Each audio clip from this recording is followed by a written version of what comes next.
विद्यार्थी मित्र हो, पाठीमागच्या तासाला आपण पायथागोरसचं प्रमेय त्याच्यावरची काही उदाहरणं, पायथागोरसच्या प्रमेयाचा व्यत्यास आपण पाहिला. आज आपण या पायथागोरसचं प्रमेय या प्रकरणावरती आधारित असणारी काही उदाहरणांचा अभ्यास करणार आहोत. प्रश्न पहिला असा आहे की एका त्रिकोणाच्या तिन्ही बाजूंच्या तुम्हाला लांब्या दिलेल्या आहेत. तर तो त्रिकोण हा काटकोन त्रिकोण आहे का ते आपल्याला ठरवायचंय. प्रश्न असा आहे, लिहून घ्या. पुढील उदाहरणात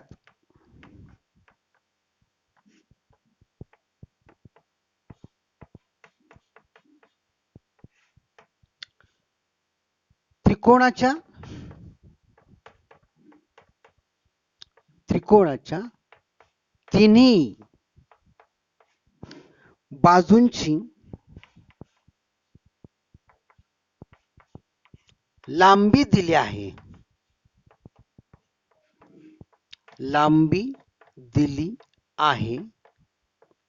त्यावरून तो त्रिकोण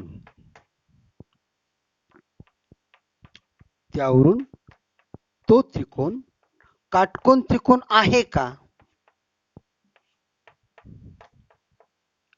काटकोन त्रिकोण आहे का ते ठरवा. आणि उदाहरण असे 5, 12, 13. प्रश्न काय बघा, एक त्रिकोण आहे की ज्या त्रिकोणाच्या तिन्ही बाजूंची लांबी एकाची 5 आहे, 12 आहे आणि 13 आहे. 5, 12, 13 या बाजू असलेल्या तो त्रिकोण हा काटकोन त्रिकोण आहे का ते आपल्याला ठरवायचे. कसं सोडवायचं बघा.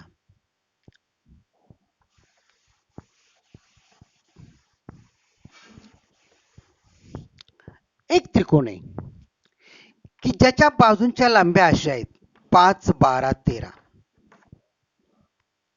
आता तो त्रिकोण आहे नक्की, पण तो त्रिकोण आपल्याला काटकोन त्रिकोण आहे का हे ठरवायचंय.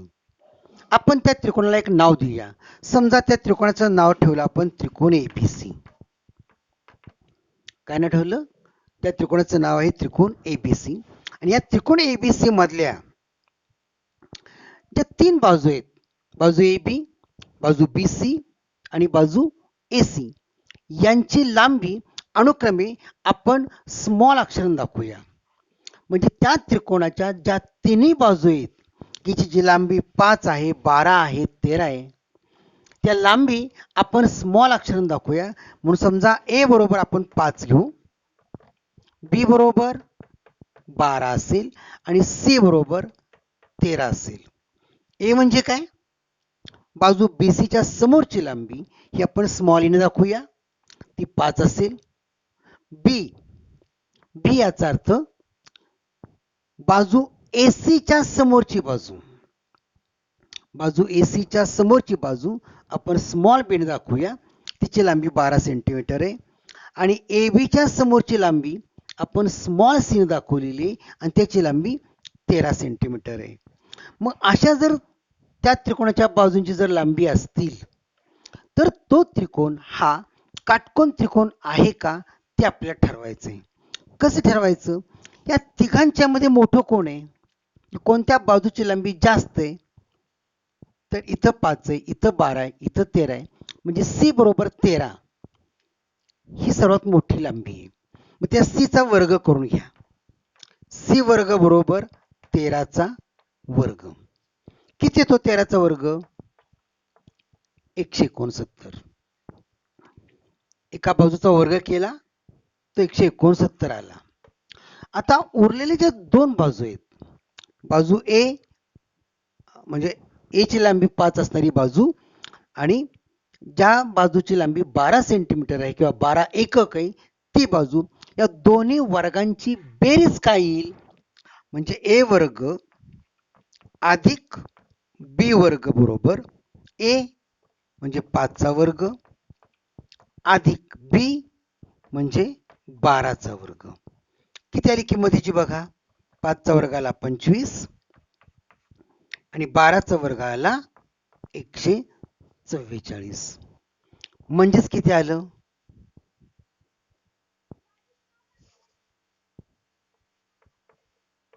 म्हणजे काय झालं बघा इथं. ए वर्ग अधिक बी वर्ग बरोबर 169. या दोघांची बेरीज 169. या विधानाला मी 2 म्हटलं. आता जसं तुमच्या लक्षात आलं असेल की या त्रिकोणामध्ये मोठ्या बाजूचा वर्ग सी वर्ग की ज्याची किंमत 169 येते आणि उरलेल्या दोन बाजूंच्या वर्गांची बेरीज ही सुद्धा 169 येते. याचा अर्थ पायथागोरसच्या प्रमेयच्या व्यत्यासावरून आपल्या असं लक्षात येईल की जर एका मोठ्या बाजूचा वर्ग हा उरलेल्या दोन बाजूंच्या वर्गांच्या बेरजे इतका असेल तर तो त्रिकोण हा काटकोन त्रिकोण असला पाहिजे. आणि म्हणून 1 आणि 2 वरून आपल्या असं लक्षात येईल की सी वर्ग बरोबर ए वर्ग अधिक बी वर्ग हे बरोबर येते. म्हणजे सी वर्गाची किंमत ही ए वर्ग अधिक बी वर्गाच्या किमती एवढी येते. आणि म्हणून तो कोण म्हणून त्रिकोण एबीसी हा काटकोन त्रिकोण असला पाहिजे. तो त्रिकोण हा काटकोन त्रिकोण असला पाहिजे. आणि कोणती बाजू जर हा काटकोन त्रिकोण असेल तर कोणती बाजू कर्ण असणार आहे. जी मोठी बाजू आहे सी, सीच्या समोरची बाजू, सीच्या समोरची बाजू कोणती असणार आहे. सी सोडून ए बी. आणि म्हणून त्या त्रिकोणाचा ए बी ही कर्ण असेल. आणि कोणता कोण काटकोन असेल तर कोण सी बरोबर 90 अंश. सी चं माप किती असणार आहे 90 अंश असणार आहे. बघा लक्षात आलं का की जर दिलेल्या त्रिकोणामध्ये त्या त्रिकोणाच्या तिन्ही बाजूंची जर तुम्हाला लांबी दिली तर तो त्रिकोण काटकोन त्रिकोण आहे का हे आपल्याला या पद्धतीने ठरवता येईल. आणखी एक उदाहरण घेऊ.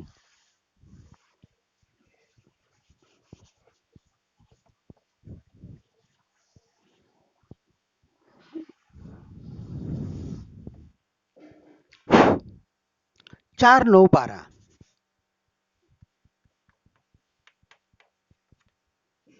4 9 12 असा एक त्रिकोण आहे की ज्या त्रिकोणाच्या तिन्ही बाजूंची लांबी अनुक्रमे 4 आहे, दुसऱ्या बाजूची लांबी 9 आहे आणि तिसऱ्या बाजूची लांबी 12 आहे.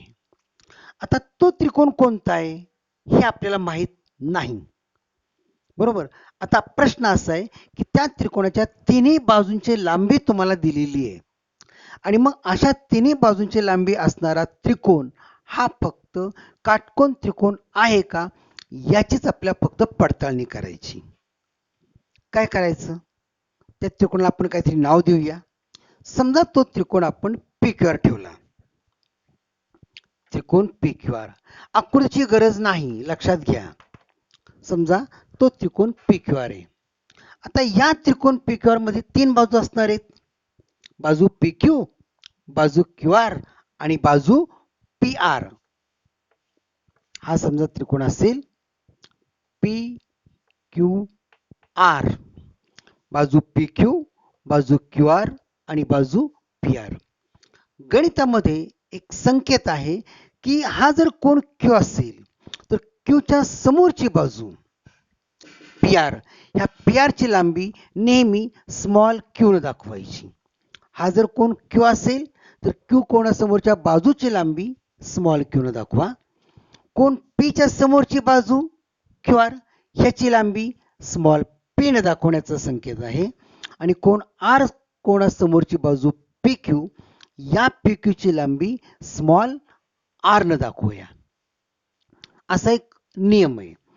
आणि मग या नियमाचा उपयोग करून आपण त्रिकोण PQR मध्ये ज्या तीन बाजू असतील, बाजू PQ असेल, बाजू QR असेल आणि बाजू PR असेल, या तिन्ही बाजूंची लांबी आपण त्या याच अक्षरानं पण स्मॉल अक्षराने त्याची आपण लांबी दाखवणार आहोत.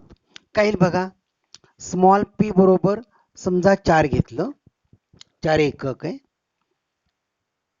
स्मॉल क्यू बरोबर 9 असेल आणि स्मॉल आर बरोबर 12 असेल.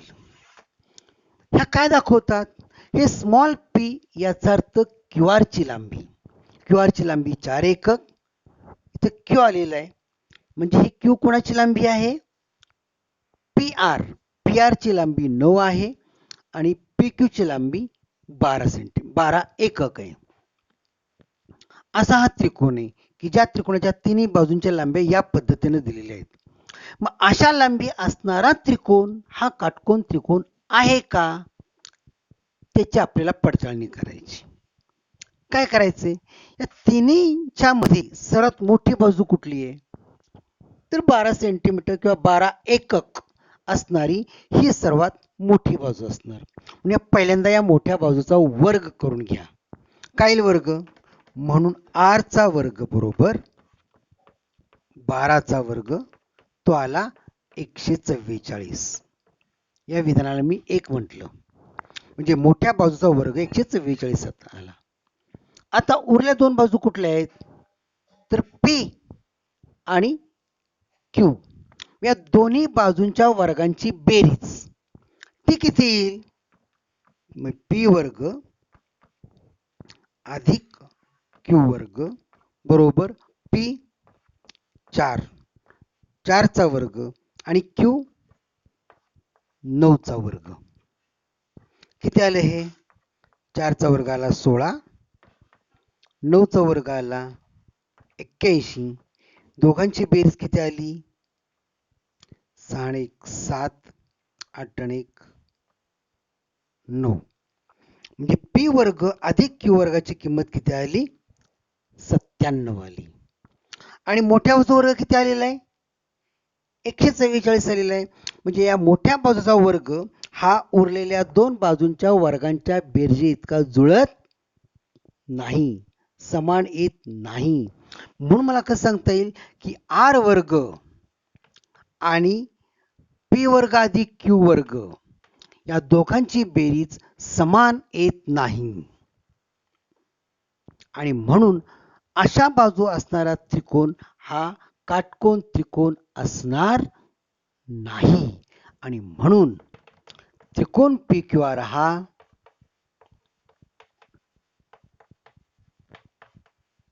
काटकोन त्रिकोण नाही. या पद्धतीने आपल्याला दिलेल्या त्रिकोणाच्या बाजू जर माहिती असतील तर तो त्रिकोण हा काटकोन त्रिकोण असेल का याचा आपल्याला पडताळा घेता येईल पायथागोरसच्या प्रमेयाचा व्यत्यासाचा उपयोग करून. लक्षात आलं? अशा पद्धतीनं पायथागोरसच्या प्रमेयाचं उपयोजन किंवा पायथागोरसच्या प्रमेयाच्या व्यत्यासाचं उपयोजन याच्यावरची ही उदाहरणं खूप सोपी आहेत, सोडवता येतील. सराव संच 2.1 आणखी काही उदाहरणं आपल्या अभ्यासक्रमात आहेत. पुढचं उदाहरण घ्या. त्रिकोण MNP मध्ये बघा काय गणित दिले. त्रिकोण MNP मध्ये कोण MNP बरोबर 90 अंश.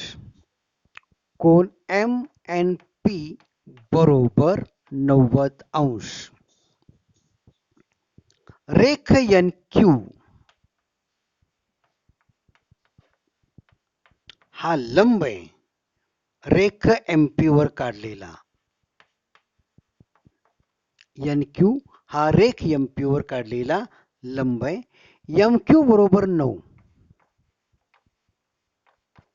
MQ बरोबर 9. QP बरोबर 4. QP बरोबर 4. तर NQ काढा. NQ या रेषाखंडाची लांबी किती असेल हे आपल्याला काढायचे. आणि आकृती अशी दिलेली आहे. हा त्रिकोण आहे, हा लंब आहे. इथं M एन पी आणि इथं क्यू आणि हा काटकोन आहे इथं. आकृती कशी दिली बघा. त्रिकोण एम एन पी मध्ये एम एन पी हा कोण 90 अंशाचा आहे. रेख एन क्यू हा एम पी या कर्णावर काढलेला लंब आहे. एम क्यू बरोबर 9. एम क्यू ची लांबी 9 दिलेली, क्यू पी ची लांबी 4 दिलेली, तर एन क्यू विचारलेला आहे.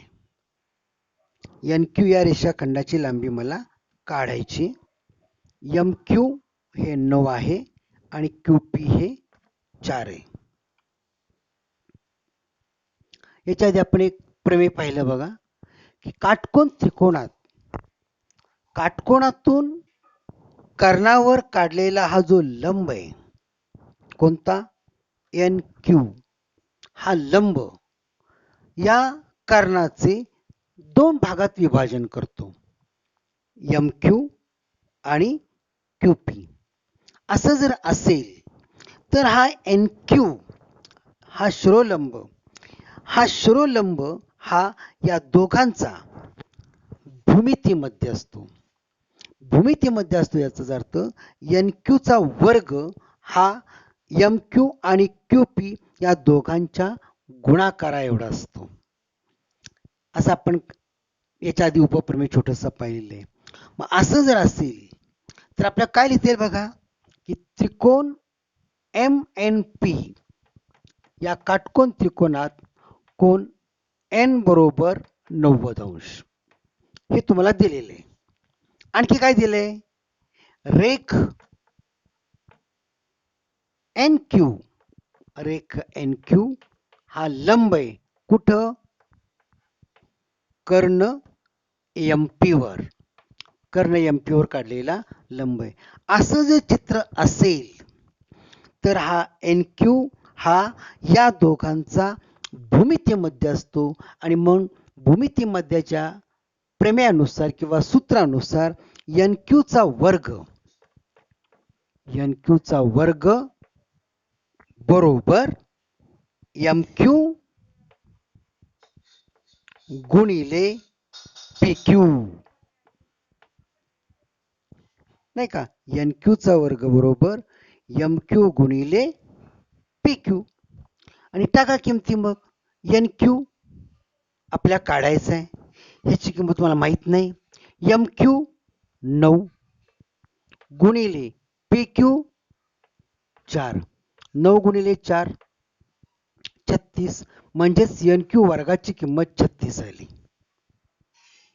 कोणत्या संख्येचा वर्ग 36 येतो तर 6चा, आणि म्हणून एन क्यू बरोबर 6.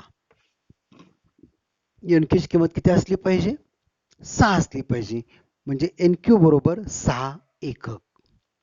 भूमिती मध्याच्या प्रमेयाचा सूत्राचा वापर करून याच्यावर आपले हे उदाहरण सहज सोडवता येईल. लक्षात आलं, घ्या लिहून.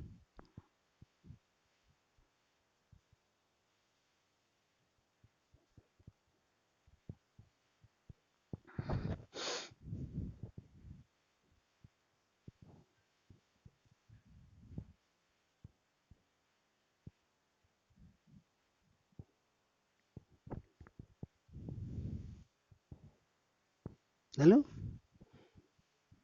पुढं.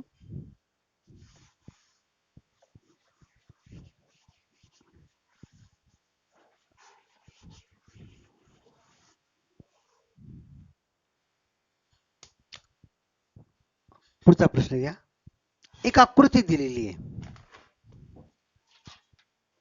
आकृती अशी आहे,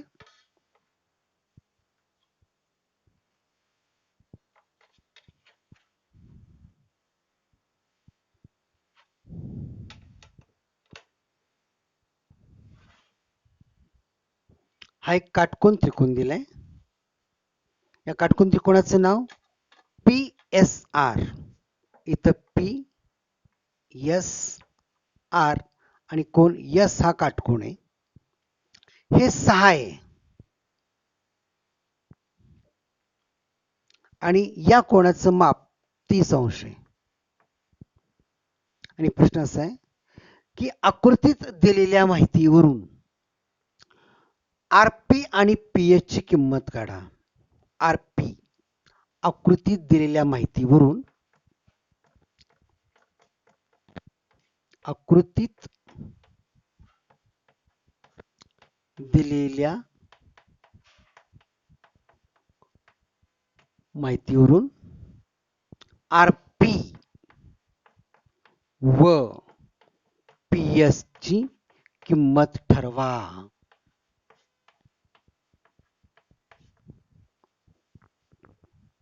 काय दिलंय आकृतीमध्ये बघा.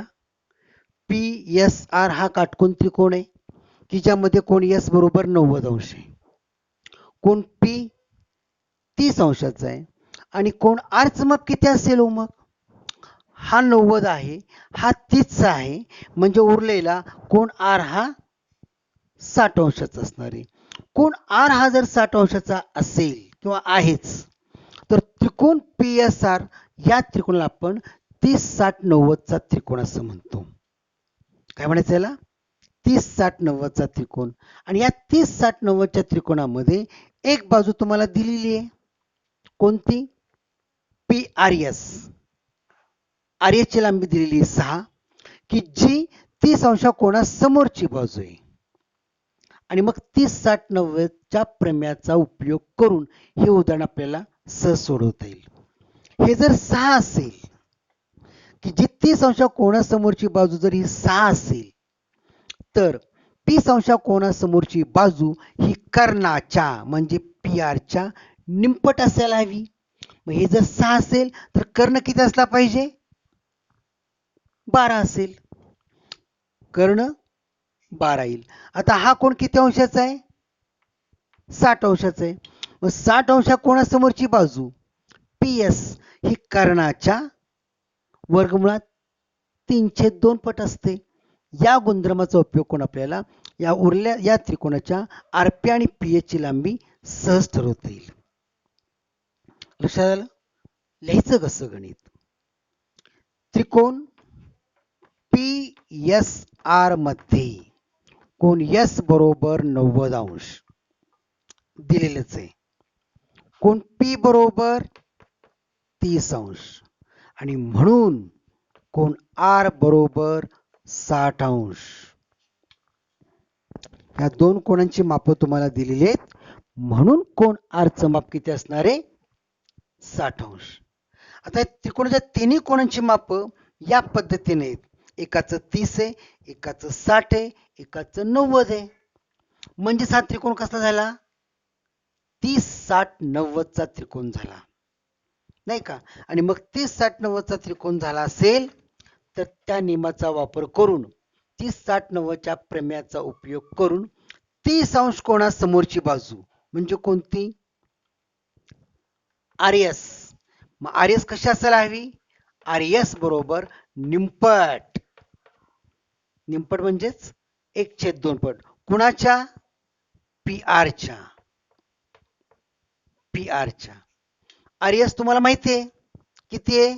6. मग आर एस जागा आता कोण घेईल? 6 बरोबर 1/2 गुणिले पी आर. 2 इकडे भागलेले इकडे आले किती गुणिले होतील आणि म्हणून 6 गुणिले 2 बरोबर पी आर आणि म्हणून पी आर बरोबर 12. पी आर ची किंमत किती येईल? 12 येईल. त्याचप्रमाणे 60 अंश कोणासमोरची बाजू पी एस कसं म्हणता येईल? आणि पी एस बरोबर 60 अंश कोणासमोरची बाजू वर्गमुळात 3/2 गुणिले कर्ण पी आर आणि म्हणून पी एस बरोबर काय येईल? वर्गमुळात 3/2 पी आर 12 म्हणजेच काय येईल?